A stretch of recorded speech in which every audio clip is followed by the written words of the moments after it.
Hello pioneers, welcome back to Satisfactory. Now phase 2 is essentially complete. I've got all the important things, would be all the steel products, Mark II miners, Mark III belts, and all the other milestones I haven't yet done. Well, I got all the stuff in storage, I can unlock them whenever I get around to it. But what I've been neglecting, up in the top right corner there, is all the space elevator parts. Now I could just do what I did to unlock phase 2 in the first place, just the semi-automatic method. You put down an assembler and just hand feed all the parts into it and send them out into the elevator. But that's certainly a valid option, you can do that. And that's indeed how I did all my previous playthroughs. But later on in the game, the absolutely ludicrous number of parts that you need, a case can also be made for fully automating them. They're quite complex parts to make, multiple steps along the assembly line. So what we'll do is we'll start, my recommendation, start at the final product and work your way backwards, figure out what you need. So smart plating, one reinforced plate, one rotor makes one smart plate. There's 2 per minute. So what we can do then is, if we have a look at rotors, we can see we can make 4 per minute, and reinforced plates using the stitched plate alternative makes nearly 6. So in fact what we could do is have 2 assemblers making our smart plating. Okay, so then to make rotors we need 20 iron rods and 100 screws. That's not too hard. If we want to make rods, well, we can just overclock this a bit, set that up to 20, or you could just have 2 of them underclocked to make 10, either way.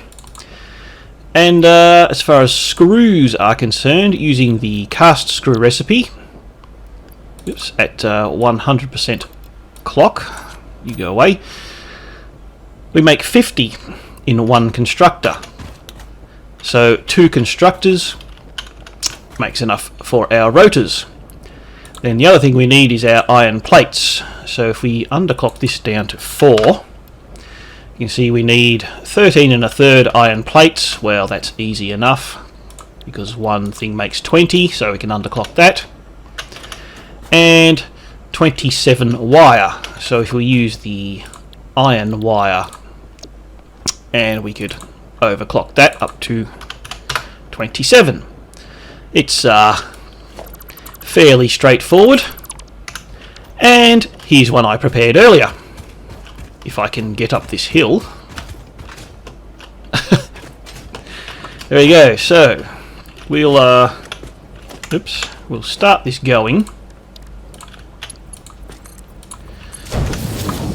Now this is all going to come into these smelters. This is a manifold system. We're going to make all our iron ingots coming up here, and they are going to split off here. So we've got over this side we're making iron plates, and then more ingots coming up this way making the wire. These are all fed into this assembler over here making our reinforced iron plates. On the other side here we've got our screws here, and over here we've got iron rods, and our screws and rods here are fed into this assembler making the rotors, and the rotors and the reinforced plates come over here into our 2 assemblers making smart plates. Now it looks a little more complicated than it actually is. I will explain the manifold system. Like, you could stick ingots directly into the thing. It ends up using a grand total of a little over 80 ingots. I've actually got this running at full. That's a pure node, so it'll bring out 120, making the full 120 ingots. I'm doing that purely so that the constructors fill up a bit faster, otherwise it would take longer for them to fill up and self-balance and get everything running. Now I do the manifold system. If I ever wanted to expand this further, I can just stick another one of these, another row of 4 there. I've left myself plenty of room. We can stick more constructors there. We can stick more constructors there. We could grab more assemblers and line them all up. It's purely for purposes of expanding, should I ever need to in the future. I think I forgot to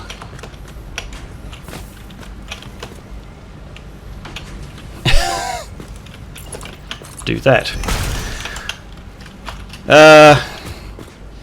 Anyway, that'll all keep going. Is this making anything? You know, I do like the parachute, but sometimes it can be a pain in the bum. Anyway, what sort of bits have we got going on over here? We've got nothing coming in just yet. That's fine.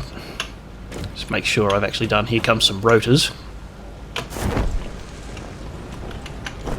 See, I didn't even press the spacebar then. It just anyway, while that's all going, let's also go and turn on the other machines over here, which will be for the versatile frameworks and the automated wiring.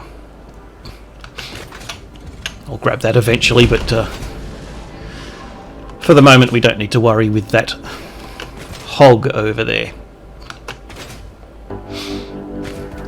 So, over here, let us, hang on, we can power up that over here. Just make sure I've got a lot of yellow lights there. I saw a red one just before. Get our copper going in there. That's mining. This, I haven't powered up those yet. Alright, well, that's actually a pretty neat trick. This was added, I think, in update either 7 or 8. You can actually add your power poles onto existing cables. Just point at it, click the button, and then lay it down there. Which is very handy. But in the meantime, I've got to run over here real quick. And where is it? There it is. Do that. Okay, so this is a versatile framework. Underneath here, we've got a Mark II miner on a pure node, so that'll be getting 240 iron. That's all coming into here and being smelted into ingots. Over here we've got some of them being split off down here to make some steel. This steel is going to come over here to make some steel beams. Is that right? Did I need beams? I must have needed beams. Where is that going? That's going all the way over here. We'll follow this over here. And this comes down to make our versatile framework. There's the beams in there, 30 per minute. I just got a bit confused because I think I need to make some pipes somewhere else. Anyway, our other ingots, some of them are coming up here. These are making rods. Go up there. And we've got iron plates over here. What do we got in here? This is making wire. Now, plates are going over there, but the rods and wire, the plates and wire here coming for the reinforced plates, making 3.75, They go into here to make modular frames, along with some extra rods from that one there. Trace it all back. And then we've got the modular frames there coming into here, and this makes, with the steel beams, makes our versatile frameworks. Again, it looks more complicated than it is, purely because I just sort of was laying things down and trying to make space so that if I need to make more in the future, I can. Probably would have been better to make a second floor rather than just sticking them all down, but nonetheless, this is the coal that's just coming under here. That goes up into those foundries over there to make the ingots. Now we've got more coal over here, along with some more iron over there, and as you can see, I kind of got a little bit sick of just laying foundation, so I just dragged the whole belt in. Once again, ingots. I don't actually need many of these. I'm making a lot more than I need, because I only need, well, I'm making 60 steel ingots, but what I only need is 11 and a quarter, making 7.5 steel pipes. But again, plenty of scope for future expansion. The pipes are going over there. Now over here we've got copper coming in.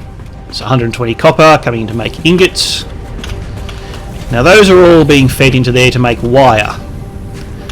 We're making, what, 120 wire? Yeah, which is a lot more than we need.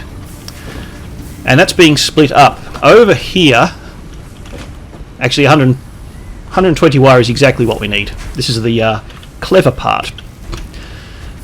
100 of the wire will come over here to make some cable. The other 20 wire splits off and comes over here to make stators along with the pipes. Once this fills up, these will back up and start up to 100%, but that's how a manifold works. These stators, along with the cable, come over here to make our automated wiring. There, we've got some in storage already. Now these can be fed directly into the space elevator. That of course is right over on the other side of the map there, way over here. I could move it.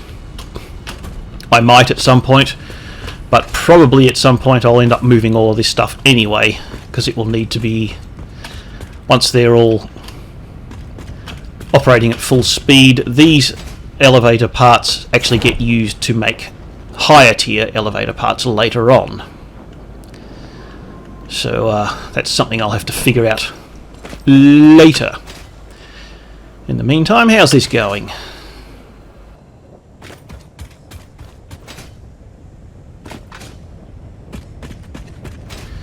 A lot of green lights. That's yellow. That is not receiving its full volume of screws. I bet I've made that a Mark 1, didn't I? I did. Isn't it funny how you make these mistakes often enough, eventually you figure out what you did wrong without even having to look. But that should fix that problem anyway. Just make sure.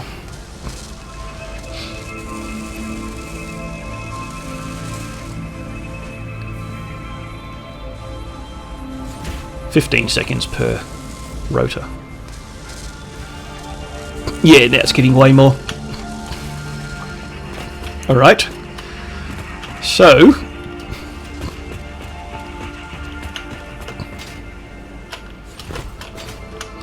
we have some smart plates.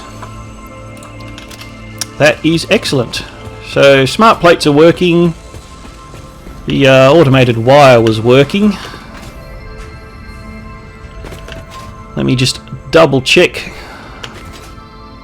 that the frameworks are also working.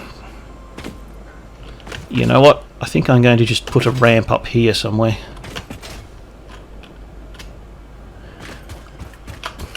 We can grab these. There. That saves me going all the way around.